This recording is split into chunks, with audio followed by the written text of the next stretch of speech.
What's up, everybody? Welcome to our junior high family interactive experience.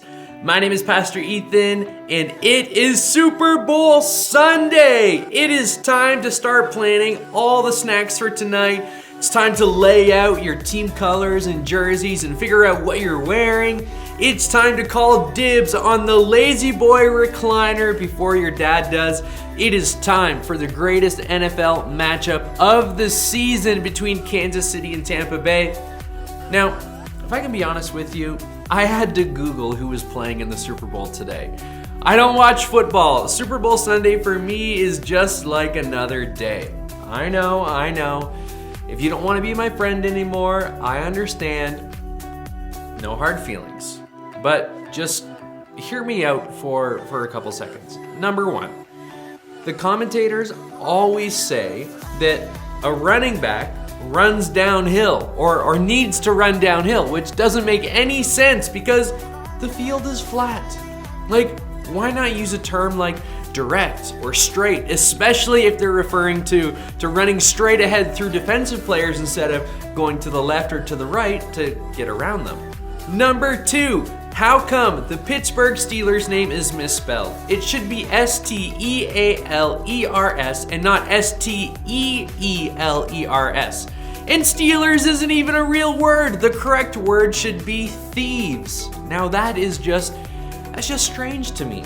And number three, why is it called football if they hardly ever use their feet? I feel like there was a missed opportunity there when they named the sport. Now, if you're watching today, and if you're a diehard football fan, I hope you're still watching and you didn't turn off your device in utter disgust. And just for you, we are gonna have some football trivia in just a couple of minutes, so stay tuned. All right, let me quickly tell you what you can expect for today. We're gonna have some football trivia, as I said before, for our family competition. We're gonna continue on in our series called Awkward. And then all throughout our teaching video today, we are gonna pause for some discussion time. Parents, today you are gonna lead your students in a few different activities and discussions. And those activities can be found and downloaded from an email I sent out this past week.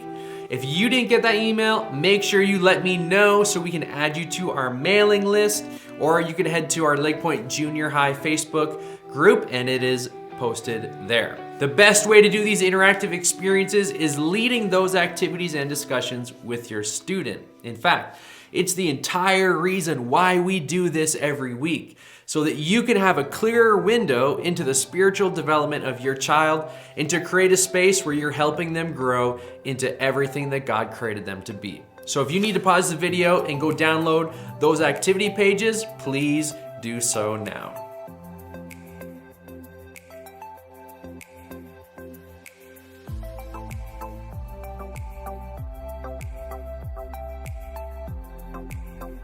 Well, we are about to get into our series, but before we do, we would love to hear from you. We want to stay connected and we want to check in, so we've got something called a connection card where we can do that. The connection card is found right on the main page of the LakePoint app, and so we would love if you would take the next 60 seconds and fill out the card. It's basically like signing our guest book and letting us know you were here. So let's take the next minute and fill out the form together.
Thank you for completing the connection card and signing our guest book. Now, every week here at junior high, we have some friendly family competition. And today, you and your family are gonna put your football facts to the test.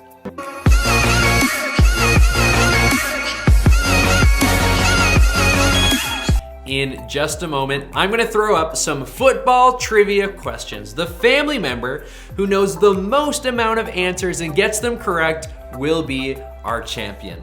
Here we go.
All right, who won? Who guessed the most amount of questions? Let me know by taking a few minutes and heading over to our LakePoint Junior High Facebook group. All you need to do is post a photo of you and your family participating together, and you'll be entered into a draw to win a $10 Tim Hortons gift card. All right, we're gonna switch gears and we're gonna head into the teaching portion of junior high. Now, parents, if you haven't read my email that I sent out the week before last, and if you didn't catch last week's family interactive experience, and if you haven't downloaded the weekly discussion and parent guides, we are launching a brand new series called Awkward that's all about the attraction and desires of your student. So, if you haven't read that email, it's not too late to pause this video and take a couple minutes to go and read it now. If you didn't receive it, check your junk mail folder or even just click the link right below this video. It is so important that you pause the video and read that email before continuing. If you don't, you are gonna be in for a real surprise. And it's not this like really exciting surprise birthday kind of surprise. It's a super awkward what in the world just happened kind of surprise. So pause the video if you haven't read that email, or just click the link right below me and it'll take you straight to it.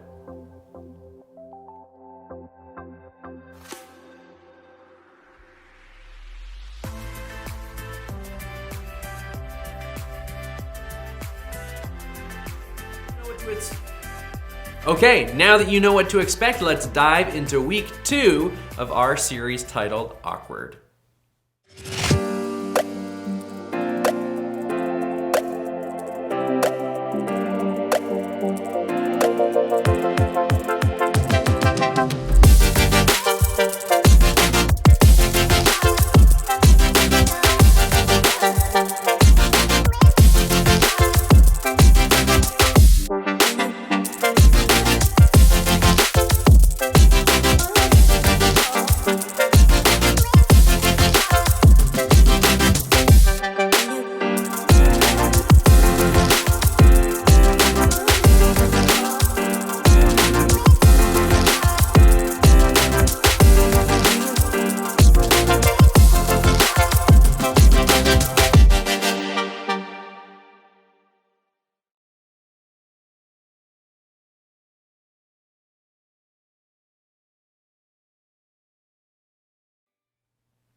Well, we are in the second week of our series called Awkward. Why is it called that? Well, because you need more awkward experiences in your life. No, I'm just kidding. We have plenty of those. But it's because sometimes talking about the stuff that really matters in your life, well, it can be a little awkward.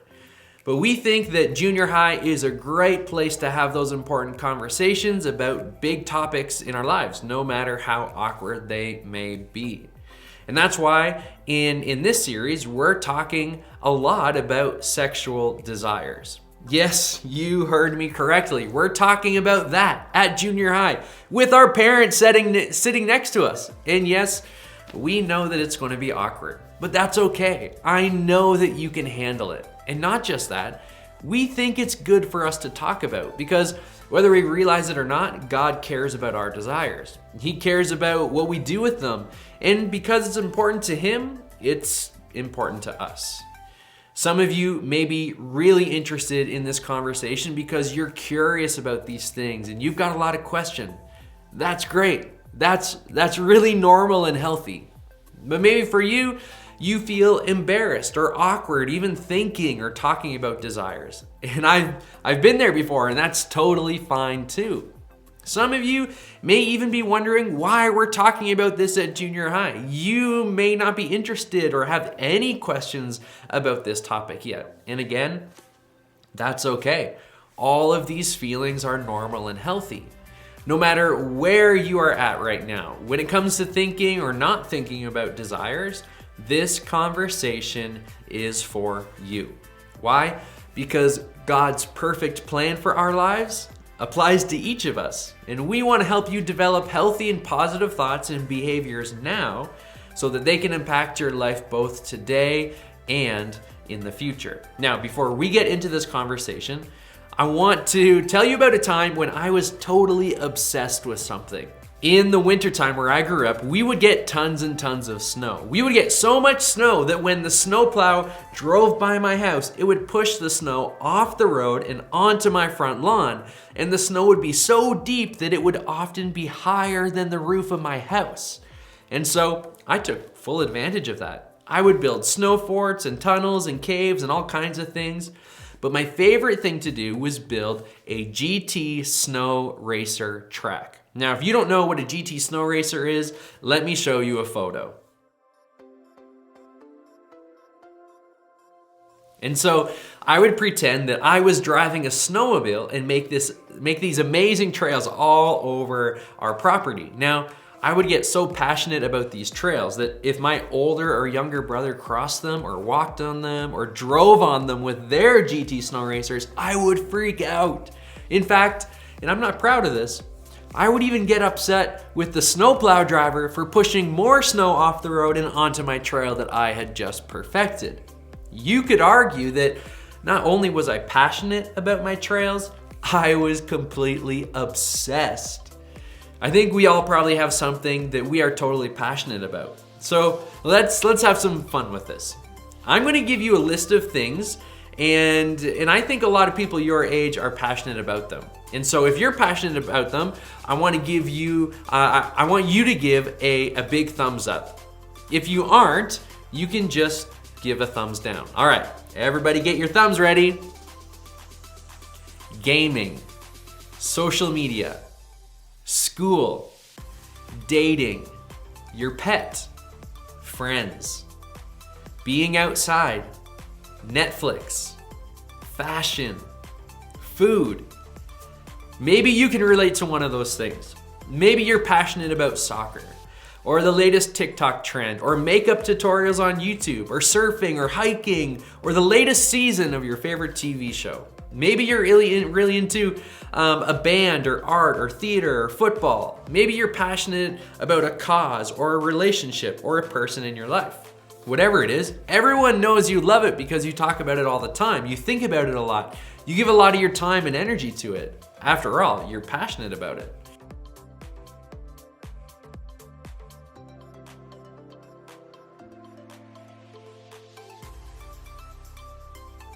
And while there's nothing wrong with being passionate about things, problems can start when passions become obsessions.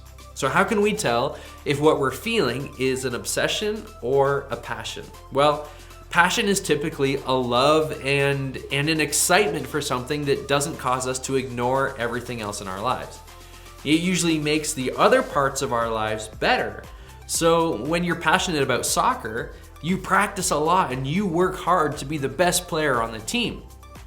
When you're passionate about being a good friend, you spend time with your friends and you think about how you can include or get to know them better. When you're passionate about art, you paint or you draw or you sketch when you have the time, so you get better at it. But when it's time to focus on your schoolwork, or you need to get some sleep, or your mom asks you to take a break, you do it. You step away from what you're focused on or passionate about with no problem at all. An obsession, on the other hand, has the tendency to take over your lives. It controls our thoughts and motives and our actions. It's what we think about all the time. It's the first thing we consider when making a decision about anything. And that's because it impacts all other areas of our lives, usually not in good ways. When you're obsessed with video games, you stay up all night to play. You flip out on your siblings when they try to interrupt. You don't prioritize your schoolwork or time with family. And as a result, you start to suffer because you're not getting enough sleep, you're not spending enough time with other people, you're not focusing on other important things in your life. When you're obsessed with social media, you spend most of your day planning or posting to your account. You zone out of conversations with friends to focus on the likes you're getting. And because of that, even though your social media is awesome, your real life relationships aren't that great. Or maybe you're obsessed with the person you're dating. You talk about them all the time. You disobey your house rules because you want to talk to them later than you're allowed to. And you only want to spend time with them. And so as a result, other parts of your life aren't the same. You're breaking rules, you're hurting friends, you're isolating other people from what's going on in your relationship. That one relationship is controlling every decision you make. Do you see what I mean? Obsessions have a way of controlling us. They motivate us to do things we wouldn't do otherwise. And they can even cause us to put things at risk for the sake of them. We're willing to get in trouble. We're willing to lose friends. We're willing to make choices that we might regret, all because we want to give all of our time and energy to one thing, our obsession. So what does this have to do with our desires? Well, remember last week we talked about how when we use the word desire, we simply mean a strong feeling of wanting to have or do something. And when we're talking about sexual desires, we're talking about sexual things that we feel, think about, or want to do. And understanding this is so important because if we're not careful, our desires can become more than just desires. They can turn into more than just something we're interested in or want or are curious about. They can become obsessions. They can control us and lead us to make decisions that aren't the best for us.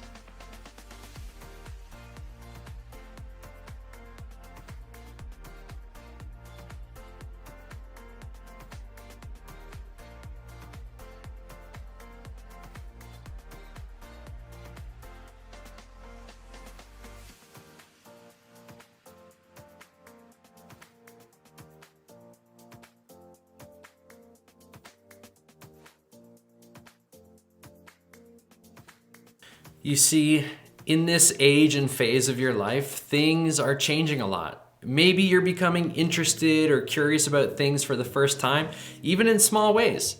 And if you're not, that's okay too.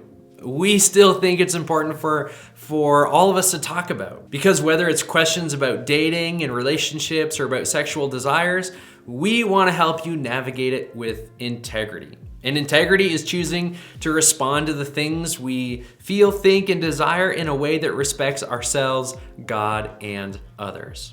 It's responding in a way that's healthy, a way that doesn't control or confuse us, a way that doesn't allow our interest to become an obsession. So today, we are going to read something that was written a long time ago by a man named Paul. I think he had a lot of wisdom and guidance to share when it comes to interests, passions, and obsessions. Paul was one of the major writers of the Bible, and when he was alive, Paul spread the word about Jesus and what it means to follow him. And part of the way he did that was by writing letters to other Christians to encourage them and help them keep living God's best for their lives. Today, we're actually going to look at one of those letters, and it's found in 1 Corinthians chapter 6, verse 12. This is what it says. It says, "I'm allowed to do all things, but not everything is good for me to do. Even if I'm free to do all things, I will not do them if I think it will be hard for me to stop when I know I should." I love this verse because it's so clear. Basically, what Paul was saying is, yeah, I have the freedom to do anything I want, but all that stuff I want to do, it's not all good for me all the time. So even though I can do it, I'm not going to do it if it's hard for me to give up. Now, I don't know about you, but I can definitely relate to what Paul said here.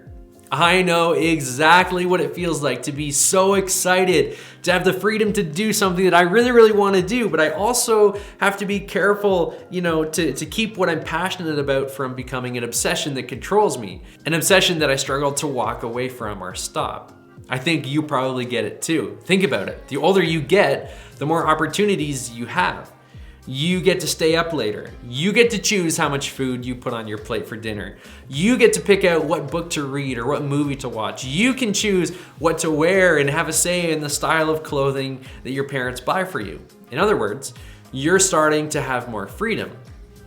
But as Paul reminded us here, you have to be wise about how you use that freedom. And I think this is especially important when we're talking about things like dating, sex, and our desires. In those areas of your life, you're getting more and more opportunities to learn about, think about, or even experience them as you grow and mature. Maybe you even now have the opportunity to date someone, to see a PG-13 movie, to finally have that app of social media that you've been dying to have. Maybe you have opportunities to read mature books or look up pictures online or even start a relationship with someone else. And maybe for some of you, you might even have the time and space to have the opportunity to hold hands or to kiss or to send inappropriate texts or pictures. There are things that you might have the opportunity to do. But when it comes to all this stuff, I think we have to remember what Paul was getting at here. Just because you can do something doesn't mean you should. We might want to do something, but that doesn't mean we should do it. We might have the freedom or the opportunity or the availability to do it, but that doesn't mean it's the best thing for us. When we become obsessed with something, the line gets blurry between what we can do and what we should do. And even if it's something good for us, that obsession can begin to control us. And all that freedom we're so excited about, and as we grow up, we get more of it. All the freedom that God gives us to live out our best lives and choose what's healthy and good for us. Well, we're letting that freedom get away. We're letting that person or thing we've shifted our attention, we're letting them control us. And that's not what any of us want. It's certainly not the good design that God has for your life. Remember, just because you can do something doesn't mean you should. You see, it's not that God doesn't want you to be passionate about anything or attracted to anyone. In fact, it's the opposite. He wants you to have a great, big, amazing, full life. And I know that because Jesus said it himself when he was on earth. He says this in John chapter 10. He says, "I have come so that they may have life and have life to the full." God wants you to have a full, exciting life. He wants us to be full of people who are full of passion and we're excited about things that we get to experience. And remember, God designed desires and attraction to be part of living your best life. If you find someone attractive, who do you think made that person? And who do you think gave you the ability to appreciate that person? God did. If you appreciate the way someone talks or thinks, you're appreciating a creation of God, and you have the freedom to express that God-given attraction in a way that honors yourself, others, and God. In other words, you can practice integrity.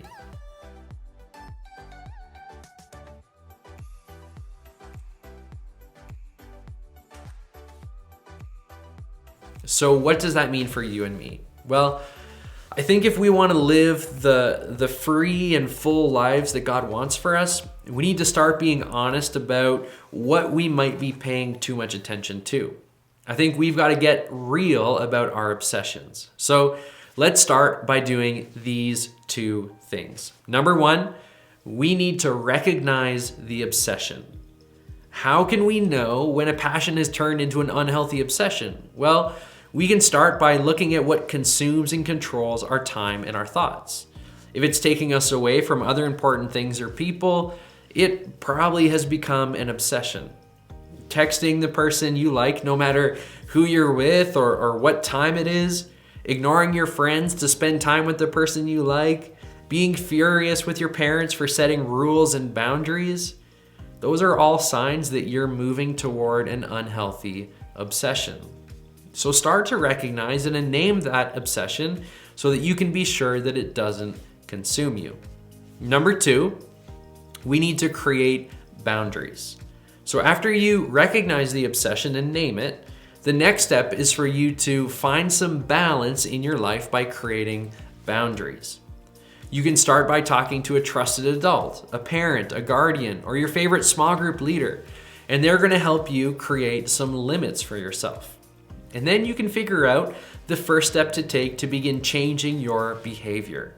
You might have to make some tough choices, like breaking up with someone, having your parents put controls on your phone, or limiting your screen time. But honestly, those things are worth it in the end. You'll be getting back the freedom to make healthier, wiser choices for both today and in the future. Now, for some of you who are struggling with more difficult things, this step might feel really and totally awkward. And this, if I can be honest, is going to take a lot of courage. It might be hard for you to talk to someone about an obsession that you have. Maybe you're embarrassed by your obsession, or you're worried that people will think it's strange. Maybe you might think that no one else struggles with what you're struggling with, and no one's going to fully understand you. But the person you talk to, they can handle it. They won't think you're weird or crazy or a bad person. They'll actually think you're really, really brave.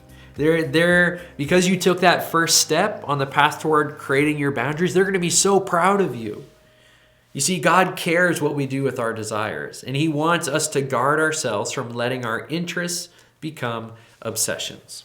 He wants us to remember that even if we can do something, that doesn't mean that it's in His best interest for us. And so developing healthy thoughts and behaviors when it comes to this kind of stuff is just one way we can not only honor God and ourselves, but we can also love and respect the people around us. And when we do this, not only will it help us have better, healthier relationships and make wiser choices today, it will also help us in our future relationships and experiences as well. Now, I know that this is difficult. I know that conversations like this can be awkward, but I also know that having them is worth it because they're helping us take the smallest step towards God's best for all areas of our lives, including things like our desires. Remember, just because you can do something doesn't mean you should.